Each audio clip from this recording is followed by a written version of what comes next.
izin mungkin bisa langsung dimulai aja ya Pak Rustam. Oke, boleh. Silakan. Oke, selamat pagi menuju siang untuk Pak Rustam, Pak Ivan, Ibu Indri, dan Mas Randy. Jadi kita pada hari ini sebetulnya mau ada semacam sharing session berhubungan dengan perekrutan CPNS tahun 2021. Jadi kita kemarin hari Senin itu kita sudah mengadakan sharing session khusus untuk Deputi Bidang Koordinasi Pariwisata dan Ekonomi Kreatif Kemenkomarves secara keseluruhan. Untuk di sesi ini kita akan membahas tentang unit kerjanya. Jadi khususnya untuk Asisten Deputi Pengembangan Ekonomi Kreatif. Seperti itu. Jadi mungkin langsung saja dapat mohon izin kepada Pak Rustam untuk membuka sesi hari ini. Silakan Pak. Baik, terima kasih Mbak Amira atas kesempatannya yang saya hormati.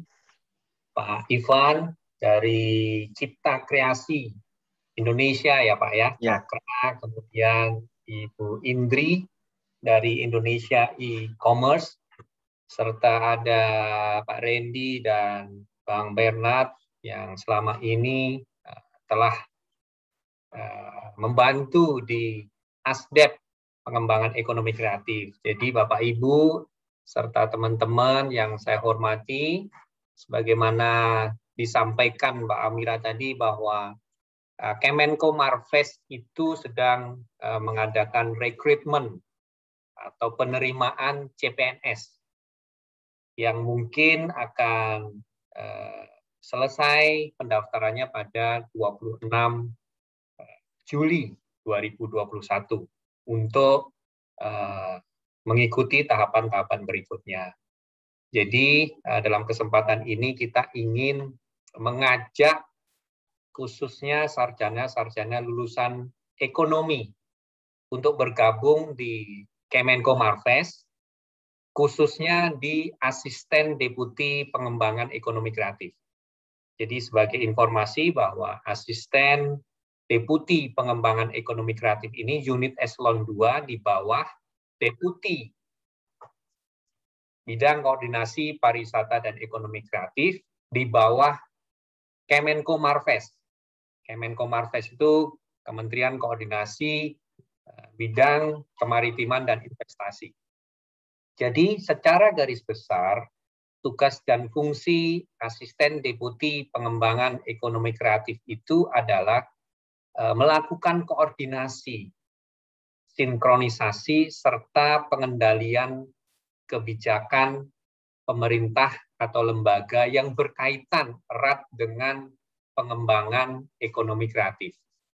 Jadi itu secara garis besar tugas dan fungsi Asisten Deputi Pengembangan Ekonomi Kreatif. Sehingga ini memberikan gambaran yang jelas bagi teman-teman yang khususnya lulusan ekonomi untuk bisa bergabung dengan kami di Asisten Deputi Pengembangan Ekonomi Kreatif untuk sama-sama mendedikasikan diri, mengembangkan ekonomi kreatif di Indonesia ini sejalan dengan tugas dan fungsi yang ada di Kemenko Marves.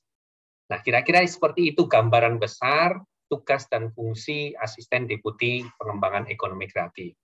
Nah, mungkin hadir bersama kita juga narasumber-narasumber yang berkaitan erat dengan pengembangan ekonomi kreatif atau praktisi-praktisinya. Kalau kita di kementeriannya, mungkin ini ada dari Cakra dan Idea yang bisa memberikan gambaran lebih konkret lagi, sehingga di samping kami dari pemerintahan juga ada pandangan-pandangan oleh narasumber-narasumber yang merupakan praktisi-praktisi yang sudah tidak perlu diragukan lagi.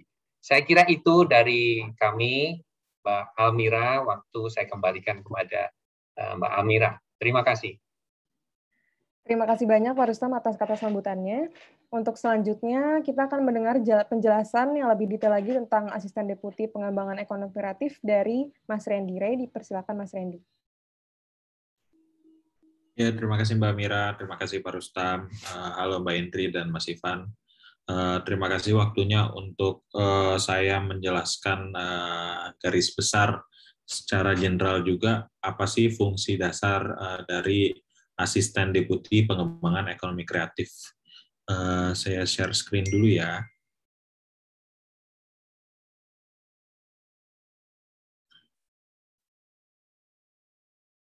Oke, kelihatan ya? Kelihatan, Pak. Ya. Nah, sebelum memulai ke lebih detail, saya akan menjelaskan struktur organisasinya dulu nih di Kedeputian Koordinator Pariwisata dan Ekonomi Kreatif. Sebenarnya di sini, di Kedeputian ini, kita ada 5 ASDEP, yaitu ada dari pariwisata berkelanjutan, permodalan pariwisata dan ekonomi kreatif, terus kekayaan intelektual pariwisata dan ekonomi kreatif, pengembangan SDM pariwisata dan ekonomi kreatif, dan yang terakhir adalah yang mau kita bahas lebih detail di sini adalah pengembangan ekonomi kreatif itu sendiri. Nah, di bawahnya ada 3 kepala bidang, yaitu kepala bidang strategi pengembangan ekonomi kreatif, kepala bidang inovasi pengembangan produk, dan kepala bidang pemasaran dan riset ekonomi kreatif. Tugas pokoknya apa sih dan fungsinya? Secara garis besar kita itu adalah melakukan koordinasi dan sinkronisasi perumusan, penetapan, dan pelaksanaan, serta pengendalian pelaksanaan kebijakan KL atau kementerian atau lembaga yang terkait dengan isu di bidang pengembangan ekonomi kreatif sendiri. Nah, tapi kita nggak hanya dengan kementerian atau lembaga dari pemerintahan, kita juga bekerja sama dengan para asosiasi-asosiasi atau pelaku industrinya sendiri di ekonomi kreatif agar kebijakan dan perumusan yang kita buat itu sudah sesuai dengan kebutuhan di lapangan. Nah, pada sektor ekonomi kreatif sendiri, kita terdapat 17 subsektor, diantaranya kuliner, fashion, kriya, game, arsitektur, DKV, film, televisi, games, aplikasi, dan lain-lain.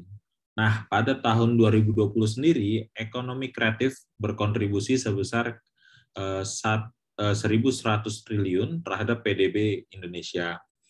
Hal ini menjadikan Indonesia sebagai negara dengan kekuatan ekonomi kreatif ketiga terbesar di dunia setelah Amerika Serikat dan Korea Selatan. Pada saat ini terdapat 3 subsektor ekonomi kreatif penyumbang terbesar, yaitu dari kuliner, fashion, dan kriya.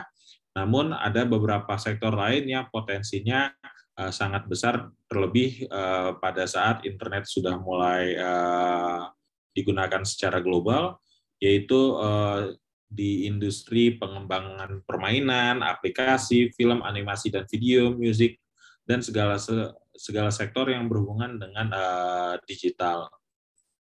Nah, Ekraf sendiri diharapkan menjadi kekuatan ekonomi baru yang besar di masa depannya. Program kerjanya untuk saat ini kita ada 3 yang terbesar yang bisa saya jelaskan. Yang pertama adalah Gerakan Nasional Bangga Buatan Indonesia. Ini adalah program untuk mendigitalisasikan UMKM di Indonesia agar UMKM itu tidak hanya berjualan secara offline, tapi mereka mengerti bagaimana membuka usaha di dunia digital. Nah, kenapa kita lakukan ini? Karena UMKM merupakan salah satu sektor ekonomi utama Indonesia dengan rata-rata kontribusi sebesar 57,8% pada PDB. Sektor ini mengalami penurunan drastis sebesar 23% akibat pandemi. Kemudian pada tahun lalu Presiden meluncurkan Gerakan Nasional Bangga Buatan Indonesia pada 14 Mei 2020. Tujuan utamanya yaitu seperti yang saya bilang tadi adalah peningkatan jumlah UMKM artisan agar bisa ter-onboard ke ekosistem digital. Yang kedua adalah peningkatan permintaan terhadap produk Ekraf, dan yang ketiga adalah peningkatan peranan aktif Pemda, top brands, dan media massa untuk membangun ekosistem UMKM di dunia digital. Total UMKM yang telah ter-onboard ke dunia digital sejak peluncuran Bangga Buatan Indonesia hingga Mei 2021 sebesar 6.037.455, sehingga total kini menjadi 14 juta unit UMKM yang sudah ter-onboard. Nah, pada tahun 2023 ditargetkan sebesar 30 juta unit UMKM di Indonesia telah ter-onboard ke ekosistem digital atau e-commerce. Nah, yang kedua, ini kita juga mempunyai program Indonesia Spice Up the World, itu untuk sektor kuliner. Kuliner sendiri merupakan subsektor yang memberikan sumbangan PDB terbesar pada perekonomian nasional, yaitu mencapai sebesar 41,47%. Masakan Indonesia memiliki cita rasa yang khas dan otentik, sehingga dapat dimanfaatkan untuk mendorong minat calon wisatawan mancanegara berkunjung ke Indonesia. Tujuan utama program Spice Up the World adalah meningkatkan pertumbuhan ekspor bumbu olahan dan rempah melalui pemanfaatan rantai produksi global serta perluasan produk dengan target pasar Australia dan sejumlah negara di Afrika. Diketahui saat ini Indonesia baru berkontribusi sebesar 4% dari total ekspor pangan olahan ke Australia. Jadi bisa dilihat bahwa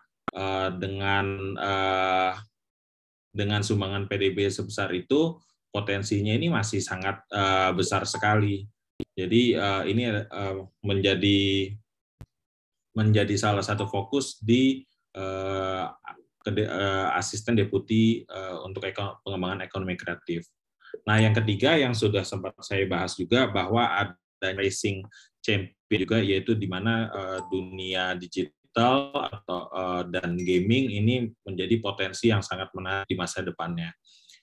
Ini menjadi salah satu program unggulan kita, yaitu pada tahun 2020 pertumbuhan subsektor game ini mencapai sebesar 4,47% dengan total 50,8 juta pemain. Hal ini diproyeksikan terus meningkat hingga 127,7 juta pemain pada tahun 2025. Game merupakan salah satu subsektor yang memiliki potensi tinggi dalam ekonomi kreatif. Nah, kurang lebih seperti itu program kerja dan struktur organisasi dan tugas kerja di asisten deputi bidang pengembangan ekonomi kreatif. Selanjutnya mungkin saya kembalikan ke moderator. Terima kasih. Terima kasih banyak Mas Randy atas penjelasannya. Untuk selanjutnya di sini kita sudah kedatangan dua orang yang mewakili, seperti yang tadi Pak Rustam bilang, mewakili praktisi di industri ekonomi kreatif itu sendiri. Yang pertama ada Ibu Indri dari Indonesia E-Commerce Association atau IDEA, kemudian Pak Ivan Chen sebagai Ketua Umum Cipta Kreasi Indonesia atau Cakra. Nah, mungkin dari Ibu Indri dulu, Bu, dari IDEA untuk bisa sharing tentang pengalamannya berkoordinasi dengan Kemenko Marves, lebih tepatnya dengan Asisten Deputi Pengembangan Ekonomi Kreatif di program kerja yang sudah dilaksanakan. Waktu dan tempat dipersilakan, Ibu. Terima kasih, Mbak Amira. Selamat siang, Bapak-Bapak. Halo, Mas Randy. Sering komunikasi juga sama Mas Randy ya. Kalau Pak Rustam, maaf Pak, baru ketemu di sini. Pak Ivan, selamat siang. Selamat siang, Bu Indri. Salam kenal, Bu Indri. Salam kenal, Pak. BBI itu memang jadi proyek pertama yang membuat IDEA itu harus jalan bareng, bukan jalan bareng lagi kayaknya, lebih tepatnya lari bareng sama Kemenko Marves, terutama di D5 ya. Larinya luar biasa karena dalam kurun waktu yang sebenarnya sudah disepakati dengan rencana dan KPI yang sudah diset, bisa tiba-tiba berubah dengan KPI yang berubah juga, yang bisa mendadak jadi lebih tinggi. Tapi menurut saya gini, Marves ini ini saya ngomong secara pribadi dulu ya, nanti terkait idenya mungkin nanti di belakangan. Jadi bekerja sama, berkoordinasi dengan D5 itu seperti menghapus stigma buruk saya terkait ASN yang slow, yang yang kayak harus dipecut banget gitu. Tapi dengan Kemenko Marves yang D5 ini nggak perlu seperti itu, karena tiba-tiba mereka tuh idenya bukan lumayan, cepat banget dan above my imagination sih. Maksudnya ada ASN yang bisa melihat jauh banget ke depan untuk bisa apa yang di-achieve gitu ya. Nah, terkait IDEA, kami juga sangat menghargai, sangat bersyukur bisa lari bareng sama Marves karena industri digital yang kami kawal memang membutuhkan partner yang seperti ini, partner yang nggak mau stuck. Jadi memang larinya udah cepat karena industri digital seperti yang diketahui memang sangat dinamis, perubahannya, perkembangannya itu nggak lagi by years ya, lebih ke by second gitu, mereka bisa tiba-tiba harus berubah lagi. Nah, kami butuh partner kerja, partner yang mau mengembangkan industri ini menjadi lebih baik dengan waktu yang mungkin dengan kondisi pandemi jadi jauh lebih cepat, yang dibutuhkan tuh jauh lebih cepat karena pandemi ini butuh perubahan yang memang sangat signifikan, berubah banget lah kita dalam 1,5 tahun terakhir, perubahannya kan luar biasa. Nah, D5 ini menurut saya sangat mampu untuk bisa melangkah ke sana. Cuma sebagai koreksi, karena kan kerjasama dalam bidang ini tidak hanya antara IDEA dan Marves, pasti ada rantainya lagi, ada jaring-jaring tangannya lagi yang harus kita ajak lari bareng. Mungkin masukannya untuk Marves untuk bisa mengajak partner lain, maksudnya apalagi yang di bawah koordinasi KL, yang di bawah koordinasinya Marves untuk bisa juga lebih siap ke arah sana, karena kalau Marvesnya sebagai lead-nya sudah sangat siap, tapi kalau jaringannya tidak sesiap itu, akan juga ada yang terseret-seret dan itu juga salah satu akan jadi penghambat ke depannya. Dan saya berharap ini bisa kita reduce ya, jadi tidak terlalu banyak yang seperti ini. Tapi sejauh ini kalau dari IDEA melihat kerjasama dengan Marves dengan D5 ini sudah sangat menarik, sudah sangat bingung nih ngomongnya. Menarik ya, karena kadang batasan jabatan juga terredis di sini. Kami bisa komunikasi langsung dengan beberapa pihak yang secara mungkin kalau biasanya di struktur ASN harus ke sini dulu, ini enggak. Contohnya mungkin Pak Odo udah bisa langsung kemana-mana gitu ya. Saya sendiri sering dapat WhatsApp langsung dari Pak Odo terkait bertukar pikirannya seperti apa. Nah, menurut saya itu menarik karena jadinya kita tidak lagi dibatasi oleh formalitas yang harus lewat sini dulu karena ya butuh cepat dan dan di industri digital anak-anak muda seperti Mas Randy juga, saya sering banget tuh malam-malam tiba-tiba di Japri katanya mau ngomongin negara. Kita anak muda udah diajak ngomongin negara ya Mas Randy ya sekarang ya. Jadi di industri digital nih yang kayak Mas Randy tuh banyak banget. Jadi sebenarnya kita antusias juga untuk bisa membantu membangun negara ini, dan kami butuh partner yang seperti D5, lebih banyak lagi yang seperti D5, dan kami berharap D5 juga bisa membawa KL lain seperti D5 sekarang. Gitu. Kurang lebih seperti itu. Mohon maaf jika ada salah. Oke, terima kasih banyak Ibu Indri atas tadi yang telah di-share kita.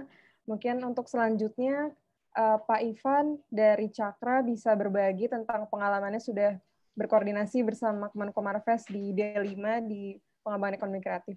Pak, dipersilakan. Terima kasih, Mbak. Kalau Bu Indri bingung, saya lebih bingung lagi, Bu, karena semuanya udah diborong sama Bu Indri.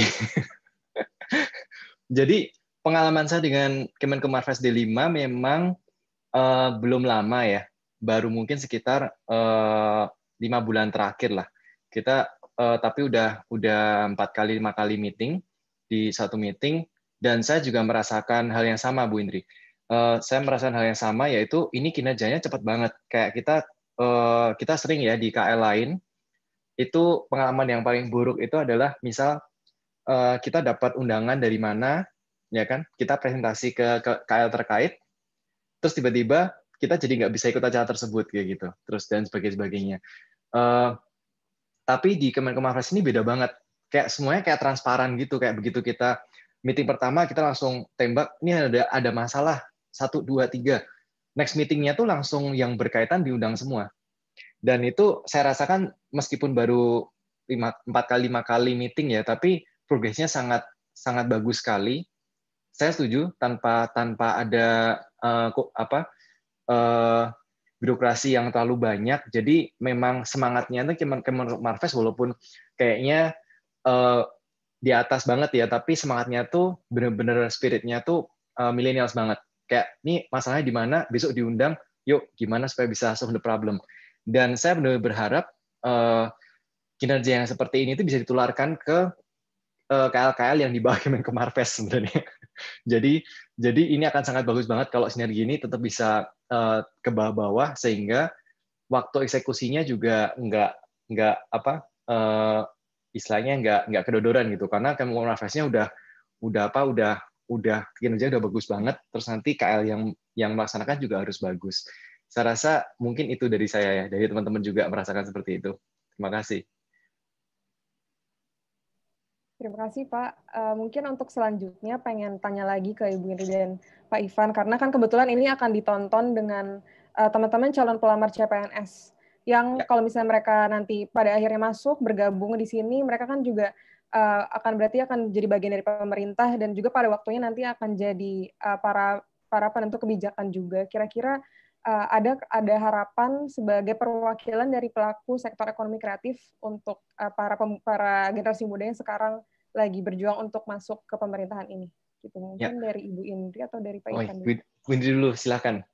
Ini berarti ke ini ya, ke apa? Kita kayak salah ngomong sama calon CPNS-nya ya? Iya, betul Pak. Oke, baik. Gimana Mbak? Gimana? Aku jadi bingung. Gimana Mbak? Mungkin kalau dari Ibu Indri mewakili pelaku di sektor ekonomi kreatif, kira-kira harapannya untuk generasi muda yang sekarang ini lagi proses mau masuk ke pemerintahan gitu, Bu. Dan maksudnya nanti mereka kan juga akan menempati kayak posisi Pak Deputi sekarang juga gitu dan sebagainya. Jadi mungkin harapannya bagaimana, Bu, gitu? Harapannya, bebannya berat kayaknya sebenarnya ya. Ekonomi kreatif itu lingkupnya besar banget, dan butuh orang-orang kreatif, tapi juga butuh orang-orang yang bisa mendobrak sesuatu yang memang menurut saya mungkin akan jadi barrier gitu ya. Kalau memang ngerasa ini barrier nantinya, ya lebih baik kita ya dobrak, nggak ada salahnya sebenarnya kita Indonesia itu butuh orang yang berani ngedobrak barrier yang mungkin sudah berdekade-dekade terbangun gitu ya. Dengan seperti itu tadi saya bilang, berinteraksi dengan Marves itu seperti menghapus sedikit stigma saya terkait ASN, tapi jujur saya juga masih bertemu dengan ASN yang zaman dulu gitu ya. Jadi saya berharap orang-orang muda yang masuk nanti di sini bisa menyebarkan virus anak mudanya, bisa melakukan sesuatu yang memang out of the box. Terus juga yang mau kreatif dan nggak takutan gitu loh. Memang banyak hal yang memang harus berubah banget nih dari sentuhan-sentuhan orang lama. Bukan berarti semuanya tidak baik, pasti ada yang baiknya juga. Cuma memang butuh perubahan yang drastis untuk buat Indonesia berubah juga secara drastis. Tektokannya karena kita selalu di industri digital, bisa melihat perkembangan di industri digitalnya sendiri, di pemain-pemainnya ya gitu. Mereka memang sangat dinamis, dan saya berharap dari sisi, kalau dari Kemenko ini kan bisa membantu di sisi regulasi juga ya, membantu menginisiasi regulasi-regulasi yang mungkin akan membantu industri ini berkembang.